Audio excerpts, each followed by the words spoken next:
পাঙ্গাস মাছ অনেকেই খেতে চান না। এইভাবে রান্না করলে যে পছন্দ করেন না তারও কিন্তু অনেক ভালো লাগবে, আর এই পরে থেকে কিন্তু এই মাছটাই সবসময় খেতে চাইবেন। আসসালামু আলাইকুম, আশা করি সবাই ভালো আছেন। আলহামদুলিল্লাহ, আমিও ভালো আছি। কাছে দূরে যে যেখান থেকে আমার এই ভিডিওটা দেখছেন, ভালো লাগলে প্লিজ লাইক, কমেন্টস এবং সাবস্ক্রাইব করে পাশে থাকবেন। আজকে আমি রান্না করব পাঙ্গাস ভুনা করব। তো এইভাবে রান্না করলে যারা পাঙ্গাস মাছ পছন্দ করেন না তারা কিন্তু খুব মজা করে খাবেন। আমার হাজবেন্ডের কিন্তু এই মাছ খুবই পছন্দের।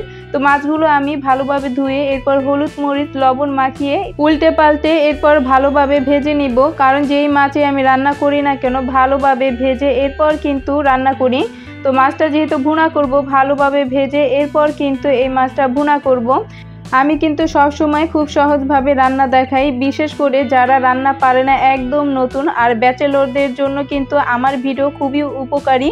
তো ভিডিওটা সম্পূর্ণ দেখলে আপনারা কিন্তু অনেক কিছু শিখতে পারবেন, আর যারা রান্না পারে না তারা কিন্তু খুব সহজেই রান্না শিখতে পারবেন। খুব সহজে মজা মজা রান্না শিখতে চাইলে আমার চ্যানেলটাকে অবশ্যই সাবস্ক্রাইব করে রাখবেন, যেন আমি ভিডিও ছাড়ার সাথে সাথে আপনারা পেয়ে যান।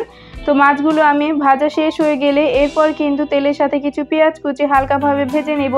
তো কিভাবে মশলাগুলো দিয়ে এরপর কষিয়ে নিব সেইগুলোই আপনাদের দেখাবো। তো মাছগুলো কিন্তু এইভাবে রান্না করলে খুবই ভালো লাগে।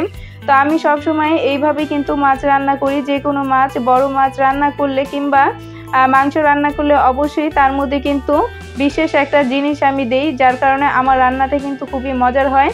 তো সেটা আমি নামানোর সময় যখন রান্নাটা একদম শেষ হয়ে যাবে তখন কিন্তু আপনাদের দেখিয়ে দিব।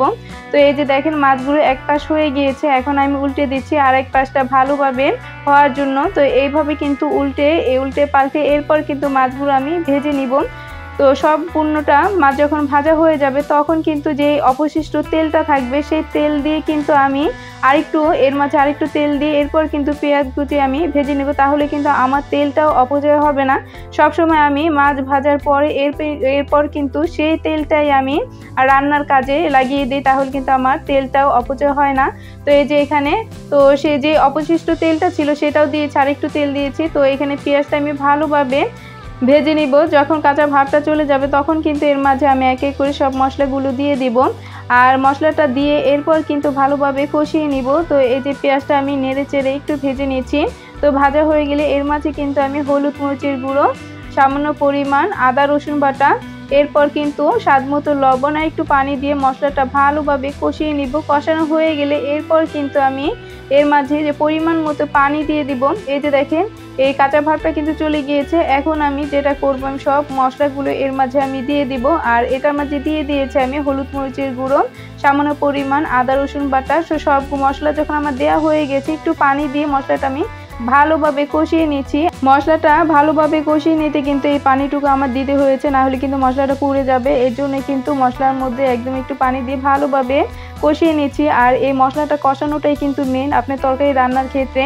যত ভালোভাবে মশলাটা কষাবেন তরকারিটা কিন্তু ততটা মজার হবে। আর মাছগুলো যেহেতু আমি ভেজে নিয়েছি, তো মশলাটাই মেন কষিয়ে এরপর কিন্তু এর মাঝে আমি পরিমাণ মতো পানি দিয়ে দিব। পানিটা ঝোলটা যখন একটু বলক আসবে তখন কিন্তু এর মাঝে আমি মাছগুলো দিয়ে দিব।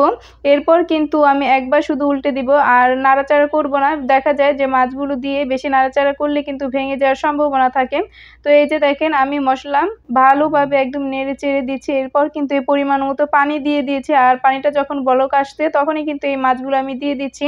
তো মাছগুলো দিয়ে শুধু একবার উল্টে দিব। তো এরপর কিন্তু দিয়ে দিব কিছু কাঁচামরিচ। তো এইভাবে কিন্তু রান্না করলে খুবই ভালো লাগে। মাছটা যখন প্রায় হয়ে যাবে, যখন নামানোর কিছুক্ষণ আগে কিন্তু আমি কিছু ভাজা জিরার গুঁড়ো দিয়ে দিব। এটা আমি সবসময় করি, যে বড় মাছ রান্না করলে কিংবা মাংস রান্না করলে আমার ঘরে কিন্তু সবসময় আমি ভেজে এরপর জিরার গুঁড়ো করে রেখে দিই। তো এইভাবে এই মাছের জিরার গুঁড়োটা দিলে কিন্তু আলাদা একটা ফ্লেভার আসবে, খুবই ভালো লাগবে, যেটা আমি সবসময় করি। তো মাংসের ক্ষেত্রে আর বড় মাছের ক্ষেত্রে কিন্তু আমি সবসময় এই জিরার গুঁড়োটা দিই, না হলে কিন্তু আমার কাছে ভালো লাগে না। আর এই ঝোলটা কিন্তু একটু মাখো মাখো টাইপের হবে, যে এত ঝোল থাকবে না। যে ঝোলটা দেখতেছেন সেটা কিন্তু একদম প্রায় শুকিয়ে যাবে। তো একদম বেশি শুকাবো না, যে মাখো মাখো টাইপের যে ঝোলটা হয় সেটা রাখবো। তো এইভাবে কিন্তু একবার হলো পাঙ্গাস মাছটা রান্না করে খেয়ে দেখবেন, তাহলে কিন্তু এরপরে শুধু পাঙ্গাস মাছই খেতে চাইবেন। অনেক ভালো লাগে, বিশ্বাস করেন। এই মাছটা কিন্তু খুবই মজার হয়েছে। আপনারা কিন্তু এইভাবে অবশ্যই একদিন রান্না করে খেয়ে আমাকে কমেন্টসে অবশ্যই জানাবেন।